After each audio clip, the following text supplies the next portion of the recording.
Welcome to the PDX files. Each week we dive into the weird and the unexplained here in the Pacific Northwest and beyond. My name is Peej. And I'm Mac. And Mac. Tonight we're going to be talking about, we're going to bring it back to Oregon here.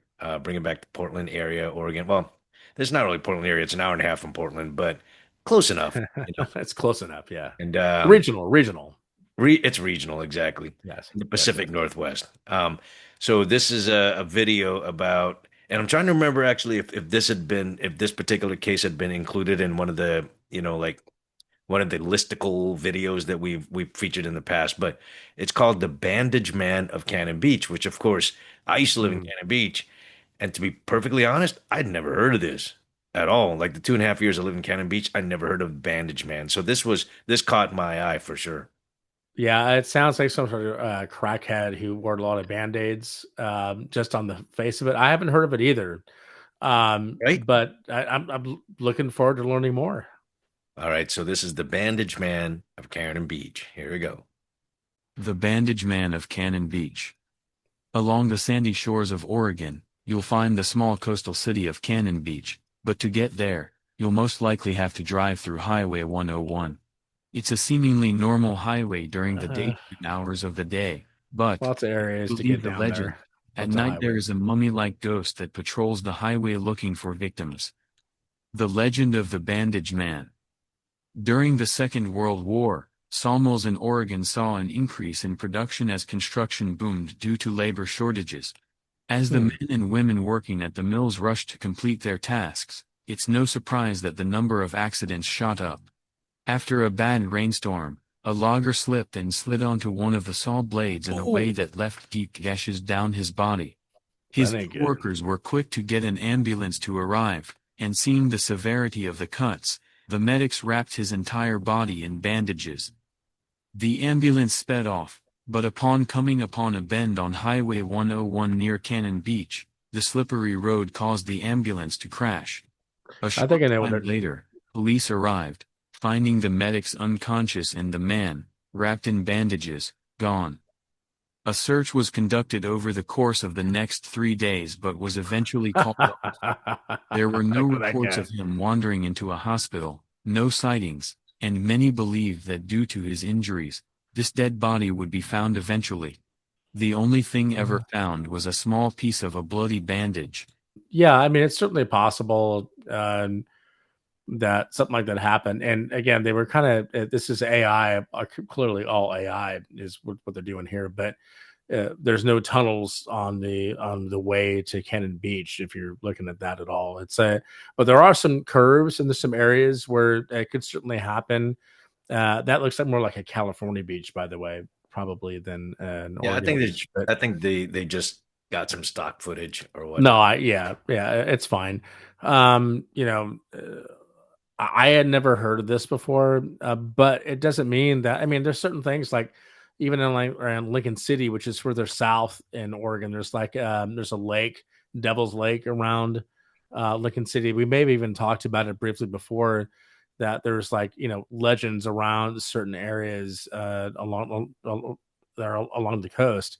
Some other things to sort of correct. There's like multiple ways to get to Cannon Beach. It's not just Highway 101. I mean, I guess technically it is, but there's other ways to get to that area of 101. But it is, I always looked at growing up like Cannon Beach is a very peaceful place. Not a whole lot of drama. I mean, I'm sure there's probably some murderers and weird stuff that goes on down there, but never heard of anything paranormal like this. So this is really an interesting one. Yeah, me neither. Like I said, I mean, the entire time that I lived there, never did I hear anybody talk about this back. Well, actually, I guess we'll have to find out on the video exactly when this happened. But actually, no, they did say that. It was back in Yeah. the war times. Yeah. The So 40s or whatever. yeah, Yeah. I mean, yeah, the fact that I didn't hear anything about it when I lived down there is kind of curious, but I may not have been hanging out with the right people Yeah. back then, Clearly not. or hanging out with the right people. All right, we'll continue here. Indeed. Indeed. The Bandage Man returns. Several years later, a young couple parked their pickup truck along a secluded section of Cannon Beach on Highway 101 late at night. Oh, that's what this is. Okay. Moments after parking, The two heard rustling sounds coming from the nearby woods but assumed it was just the wind. A smell of rotting flesh overtook the two as the truck shook as if someone had climbed onto the back. Looking through the small window, they were terrified to see a man covered in bloody bandages staring So back at them. Billy The Corgan. bandaged man began yelling and banging on the top of the truck. The driver Huh. started up the car and peeled out of the spot, swerving down the road and nearly avoiding a crash. When they finally stopped and turned back, the bandaged man was gone. After driving to a well-lit area, the driver crept out of the truck and searched the back. There, he found a torn piece of the bandaged man's bloody bandages. Hmm. Since that day, there have been several reports of the bandaged man appearing to others in the back or atop their cars. Some claim his appearance has caused multiple accidents and deaths. The legends Hmm. say the bandaged man is now a type of ghoul or zombie looking to feed on flesh. Often, missing pets along Cannon Beach are later found half-eaten and said to be victims of the bandaged man. Others have said he is now a type of ghost that wanders around Highway 101 in Cannon Beach, with his spirit forever tied to the place where he died. If you ever drive along Highway 101 and a smell of Then Highway 101. invades your car, be careful, for the bandaged man is somewhere close. I don't know. It's getting a little bit weird as far as like the kind of where they're going with this. Like the bandage man, he like had an accident at a mill or Adam something. Hill exactly And got disfigured. yeah, and so now he's taking it out on everybody else. I mean, it sounds like it was his fault to a certain extent. Very And much why isn't he hunting the mill where he got hurt? Right? Why is he hunting Highway 101? because Like, that's where he was. Well, they were on their way to the hospital, and the freaking ambulance crashed, and they uh, couldn't find him. So whether he, maybe he was like, well, I guess I'll walk to the hospital, and didn't quite make it to the it's hospital. like I'm good. I'm fine. I'm good. Don't worry about it. I can make it. I don't know. Maybe again, the fact that I've lived in this area and you have for many, many, many years and never heard of this Right, seems more like a more modern kind of thing to take on maybe some other legend, urban legend, not urban, but I guess rural legend, maybe that has something more to do with it. Maybe it's like related to like a mill accident that happened. Maybe not even in this area, but somewhere else that sort of like manufactured itself in this area somehow. right, exactly. It seems like kind of like BS to me. Well, Otherwise, I don't know. I mean, there's quite a few videos about the Bandage Man of Cannon Beach on YouTube. When I happened upon one, and then I started yeah. to search more. It's certainly there's a plethora of videos and video shorts about him as well. So Well, maybe it's just a local demon that happens to have attached itself to some legend story, right? You just never know, yeah, I guess. and that's the thing. I mean, I think it's more. I don't know. You said demon, but it's certainly not a residual kind of haunting. No, it's active. It definitely It's seems definitely active to active. me. All right. Yeah, yeah, and I definitely wouldn't want to run into it for sure. I know that. So let's continue here. Other versions. While the legend of the Bandage Man has endured for the last 70 years, there aren't a lot of variations to it. Usually, the variation comes from the decade the accident happened, but almost always it's the 1930s, 40s, or 50s. As far as what created him, the most common origin is the sawmill accident, but a few of the sources I found claim he was an electrician or firefighter. Either Hmm. way, somehow the unnamed man became injured and was involved in an ambulance crash, but did it happen? It doesn't appear the Bandage Man legend is based on a real person. Instead, it seems the legend was constructed due to the social environment and the very real fear of a dangerous road. In 1974, Debbie Gentling, a student at the University of Oregon and student of the folklore program, wrote a research paper or study entitled The Bandage Man, a Cannon Beach Legend. In this paper, Hmm. Gentling discusses the legend of the Bandage Man, which has been around and passed down since at least the 1950s but has no exact origin. Looking through newspapers dating from the 1930s to the 1960s, I couldn't find any Nash. reports of a Nash. man disappearing from a crashed ambulance. However, I did find dozens of articles about crashes along Highway 101 resulting in multiple deaths and injuries. In fact, one article from 1954 calls a portion of Highway 101 Death Row. Hmm. Like the legends of Riverdale Road, another supposedly haunted road with dozens of accidents, it's entirely possible the legend was created because of the multiple deaths that have occurred in the area as a way to explain them. Adding to this theory, at the time, Highway 101 was also known to be extremely dangerous due to several narrow curvy sections and its propensity to flood during It rain. still is. In the mid-1950s and early 1960s, changes to Highway 101 that included widening the road and removing dangerous areas reduced overall accidents. But by Mm. this time, the legend of the Bandage Man who would cause some of the accidents had already spread. Maybe the legend gained traction to serve as a warning to drivers and teens who would drive at night along the road. I mean, it kind of goes on a little bit. I haven't seen this. Kind of like it's kind of a created legend, but based on like multiple events, right? Things that have happened. Like there might be one or two like